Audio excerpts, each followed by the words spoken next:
Welcome again friends in our channel Learn Easy Swayam. Our today's topic is the continuation of the English workshop of the lesson An Encounter of a Special Kind.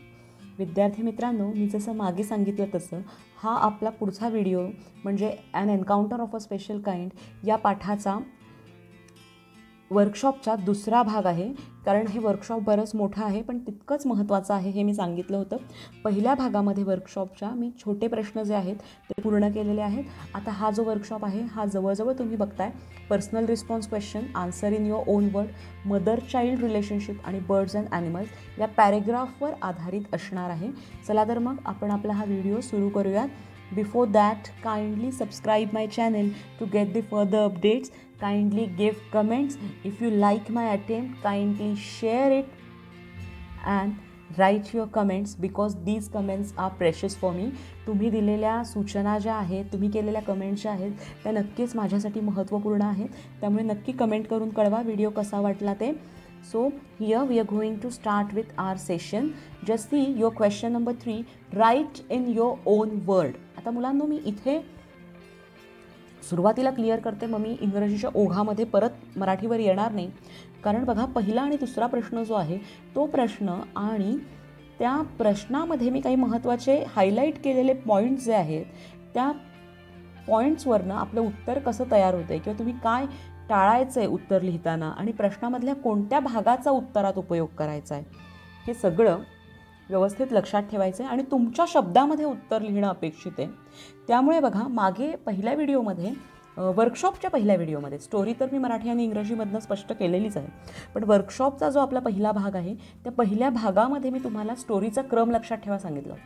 तो का सांगितला होता हे तुमच्या आता या पुढच्या प्रश्नांमध्ये लक्षात येईल. बघा सगळ्यात सुरुवातीला नरेटर भुंकणाऱ्या कुत्र्यांच्या आवाजाकडे दुर्लक्ष का करतो असा प्रश्न आहे. Just see your question. A. Why did the narrator ignore the barking of dogs? The narrator was engrossed. See here, I have copied the same word from your question. मी अगदी तुमच्या प्रश्नामधनं पहिला शब्द जो आहे तो घेतलेला आहे आणि why did WH ने सुरू झालेला आहे आणि हेल्पिंग वर्ब जे आहे ते आपलं गेलेलं आहे, पण आपलं उत्तर पास्ट टेन्समध्ये येणार आहे कारण आपलं हेल्पिंग वर्ब डिड आलेलं आहे जे की पास्ट टेन्स भूतकाळी रूप आहे क्रियेचं. त्यामुळे बघा the narrator was engrossed in magazines and story books.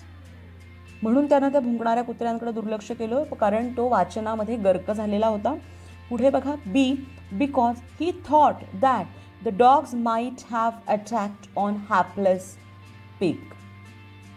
These two sentences are already there in your textbook, in your chapter, in your lesson. You have to find it out properly and just see the changes, compare the changes from the answer and from the textbook. पुस्तकातनं आणि आपण लिहिलेल्या उत्तरात काय फरक झाला आहे, कुठे क्रिया बदलली आहे, क्रियापदात काय फरक आहे हे समजावून घेऊन मग उत्तर लिहिलं की ते पाठ करायची गरज लागत नाही. आणि प्रत्यक्षात जेव्हा तुम्ही परिच्छेदामधनं उत्तरं शोधत असता तेव्हा नक्की काय बदल अपेक्षित आहेत हे आत्तापासून कळतं. मग अगदी अनसीन पॅसेजेस जरी आले तरी तुम्ही तुमची उत्तरं स्वतः शोधू शकता. हा आत्मविश्वास या पूर्वीच्या सरावानं येत असतो. C R question number B 3B. Why did the mother langur make no efforts to grab her baby from the coop? The mother langur made. Here I have use the past tense of make. The mother langur made. आता त्या मेकचा past tense मी का केलेला आहे तर आपलं question जो आहे तिथे डिड म्हणजे भूतकाळी रूप, क्रियेचं भूतकाळी रूप डिडच्या स्वरूपात दिसलं आहे. त्यामुळे पुढे विचारलेल्या मुख्य क्रियापदाचा मी पास्ट टेन्स केला आहे कारण उत्तरात आपण डिड हे भूतकाळी रूप वापरत नाही. The mother langur made no effort because she was convinced that no harm was being done to her child. She was watching every move of the narrator. Mother लंगूरनं तिच्या बेबीला त्या कोपऱ्यात असलेल्या कूपमधनं पटकन घेण्याची घाई त्या आई लंगूरनं केली नाही कारण तिला हे समजून आलं होतं की त्या ठिकाणी जिथे त्याला ठेवलं आहे लेखकानं तिथे आपल्या मुलाला, आपल्या बेबी लंगूरला कुठलाही धोका नाही हे तिला कळालेलं होतं. आणि नरेटर म्हणजेच लेखकाच्या प्रत्येक हालचालीकडे ती बारीक लक्ष ठेवून होती म्हणून तिनं पटकन त्या बाळाला धरलं नाही. मग ह्या गोष्टी इंग्लिशमध्ये व्यवस्थित समजावून घ्या आणि मग तुमचं उत्तर लिहा. नाव C. Question number 5. Discuss the following and write about it in your own words in 5 to 6 lines. A. What would you do if you found an injured bird while returning from your school? If I found, now see, इथे मी जे yellow कलरचा highlight केलेल्या प्रश्नातलं if you हा word आहे त्याच्या जागी मी करणार if I, कारण तुम्हाला विचारले, हा पर्सनल रिस्पॉन्स क्वेश्चन आहे. It is the question of personal response. So here you have to give answer from your perspective. So here you have to use I instead of you. Second पर्सनच्या पेक्षा तुम्ही first पर्सनमध्ये येऊन, म्हणजे तुम्ही स्वतः लिहिणारे आहात म्हणून, स्वतः अनुभवणारे आहात म्हणून तुम्ही उत्तर लिहिताय. I will provide first aid to it. I will call my parents. I will take it to the vet. If vet allow, I will carry it to home. I will provide some grains and water to it. मुलांनो, हाच प्रश्न, याच्यावर पुढे तुम्हाला paragraph तयार करायचा आहे. एक छोटीशी वेब तयार करायची क्वेश्चन 6मध्ये. त्यामुळे इथेच मी मराठी सांगून घेणार आहे, ज्यामुळे तुम्हाला पुढे पॅरेग्राफ मला इंग्रजीमध्ये व्यवस्थित सांगता येईल. आता हा प्रश्न पुन्हा एकदा बघा. Question 5A. What will you do if you found an injured bird? Now here bird is written. पक्षाला, जखमी पक्षाला तुम्ही घरी येताना जर पाहिलं, शाळेतून घरी येताना पाहिलं, तर तुम्ही काय कराल? मी त्याला फर्स्ट एड प्रोव्हाइड करेल, म्हणजे देईन, पुरवेन. मी माझ्या पालकांना बोलवेन. मी त्याला व्हेट म्हणजे प्राण्यांच्या पक्ष्यांच्या डॉक्टराकडे घेऊन जाईल. आणि जर त्या प्राणी पक्ष्यांच्या डॉक्टरांना मला परवानगी दिली तर मी त्याला घरी आणूनही काळजी घेईल. मी त्याला थोडेशी धान्य आणि पाणी प्यायला देईन. याचा क्रमही तुम्ही ग्रेन्स आणि वॉटर पुढे करू शकता, पण पक्षी जर खूप इंज्युअर असेल तर ते नंतर येईल. या क्रमानं आपण हा प्रश्न लिहिलेला आहे. आता पुढचा प्रश्न, या प्रश्नावर आधारित आपला प्रश्न 6वा आहे, हे मी तुम्हाला आधीच सांगितलं. What opinion do you form about the narrator from the story? In my opinion, the narrator from the story is kind. He is loving and caring. He is gentle and helpful kid with a great presence of mind. The way he moved away and allowed the mother langur to approach its baby is unforgettable. तुम्हाला काय वाटते की गोष्टीमधला गोष्ट सांगणारा जो आहे, narrator म्हणजेच लेखक जो आहे, तो तुमच्या मते त्याच्याविषयी तुम्ही तुमचे मत काय बनवले? What opinion do you form? तुम्ही तुमचे मत काय बनवले? माझ्या मते गोष्टीमधला नरेटर हा खूप प्रेमळ आणि काळजी करणारा आहे. तो अतिशय दयाळू आणि मदत करणारा मुलगा आहे की ज्याच्याकडे प्रसंगावधानही आहे. ज्या पद्धतीनं त्यांनी आई लंगूरला तिच्या मुलाला भेटण्यासाठी रस्ता मोकळा करून दिला, ती घटना अतिशय अविस्मरणीय होती.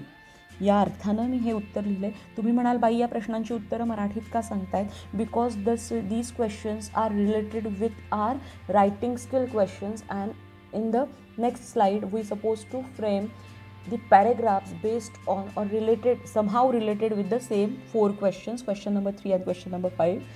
Now see our next question. Complete the following and write a paragraph on each of the given activities. Here we supposed to frame 2 paragraphs. First paragraph is mother-child relationship, whereas second paragraph, in the second paragraph you have to write how will you help injured animal. म्हणजे पहिल्या पॅरेग्राफमध्ये तुम्हाला आई आणि मुलाचे नाते याच्यावरती paragraph लिहायचा आहे. त्याच्या आधी दिलेली वेब तुम्ही पूर्ण करायची आहे, शब्दसंग्रह करायचा आणि मग त्या शब्दांवर आधारित तुम्ही पॅरेग्राफ तयार करायचा आहे. दुसऱ्या ह्याच्यात एखाद्या जखमी प्राण्याला तुम्ही कशी मदत कराल, प्रोव्हाइड वॉटर अँड फूड हे त्यांनी सांगितलेलं आहे. मग त्याच्याशी संबंधित काही छोट्या छोट्या क्रिया लिहिल्यात आणि मग त्या क्रियांवर आधारित आपल्याला अशा पद्धतीनं वाक्य तयार करायचे आहेत. पुन्हा एकदा आपण आपला मागचा प्रश्न बघूयात. A mother child relationship, important aspect, we just have to write important aspects of a relationship in smaller words or by using adjectives or the phrases. Just see trust and mutual understanding, विश्वास आणि एकमेकांना समजावून घेणं हे दोन्ही शब्द पुस्तकातच आलेले आहेत शेवटच्या पॅरेग्राफमध्ये या धड्याच्या. लव्ह अफेक्शन हे त्यांनी दिलेलं आहे, काळजी आणि प्रेम एकमेकांबद्दल वाटणं. पुढे बघा केअर हा एक सोपा शब्द मी मुद्दाम घेतला आहे, कारण बऱ्याच जणांना इंग्लिशचे स्पेलिंग ठरवून असतात. At that time we have to utilize simple words but with the proper spellings. Just see, protection म्हणजे संरक्षण देणं, हेल्प मदत करण्याचा स्वभाव, आणि सपोर्ट म्हणजे आधार देणं. या अर्थानं आपण मदर चाइल्ड रिलेशनशिपचा पॅरेग्राफ फ्रेम करणार आहोत.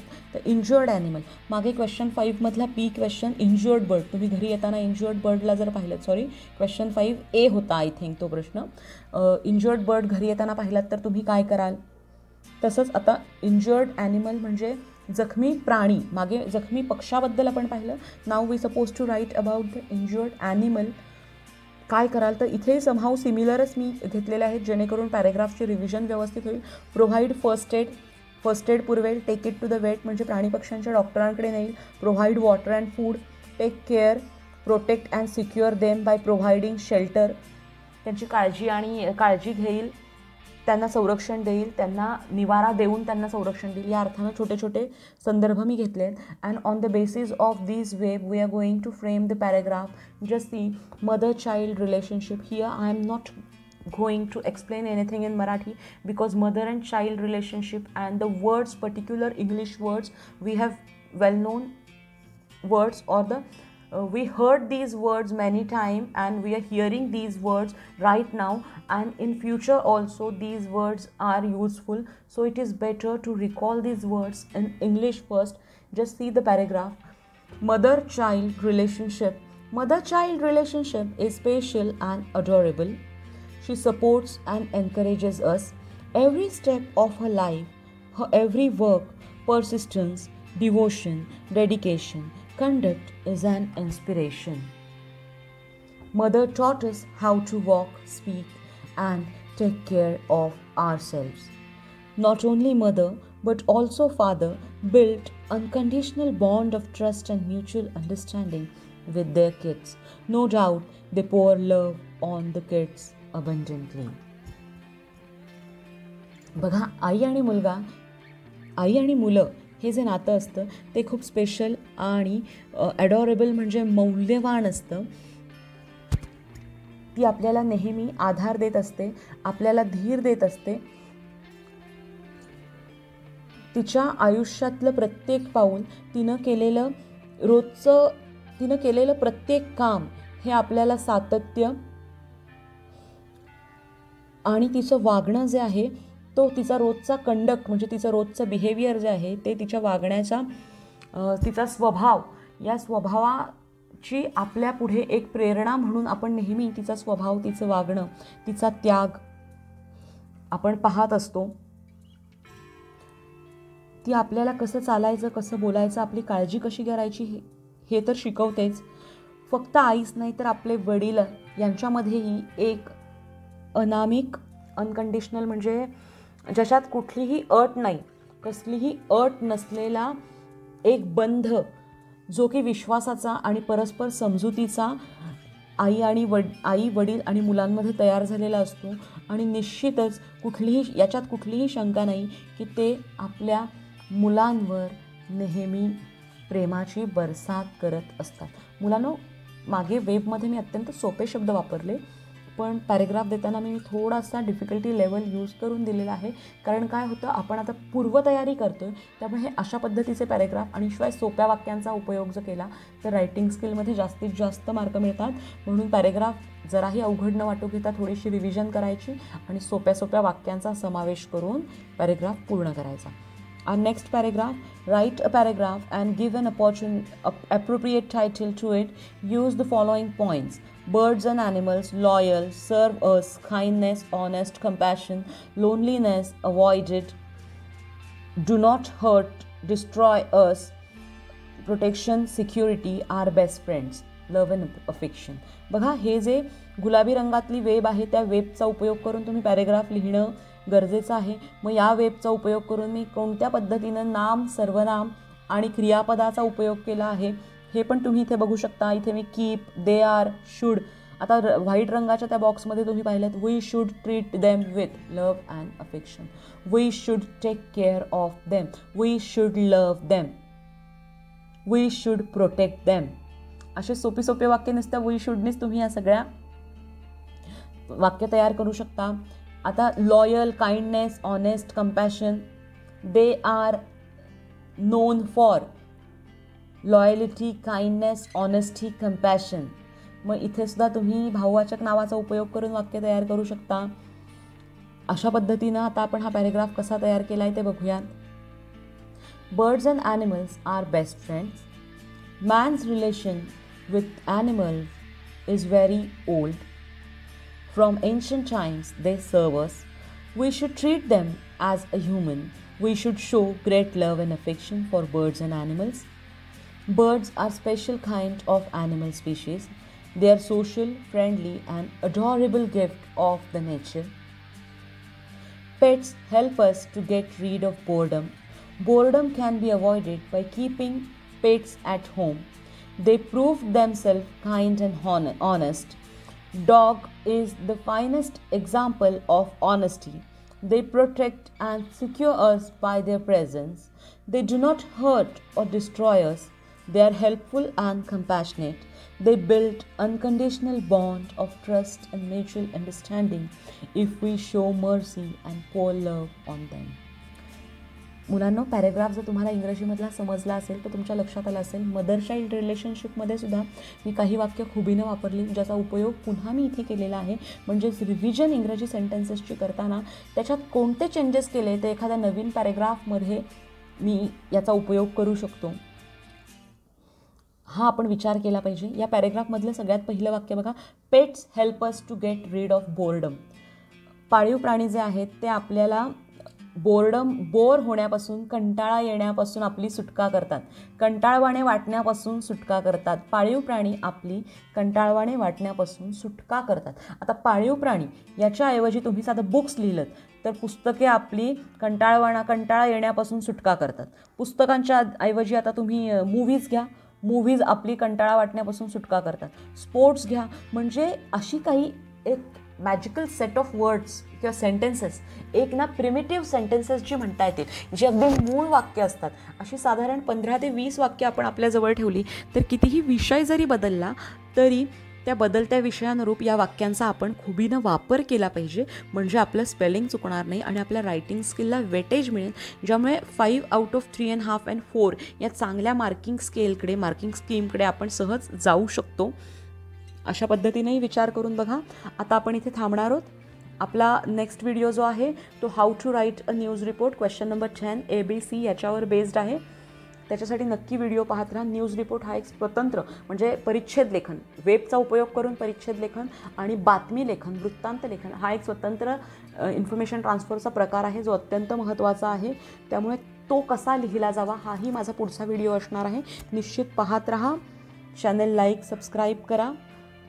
थँक्यू. Thanks a lot.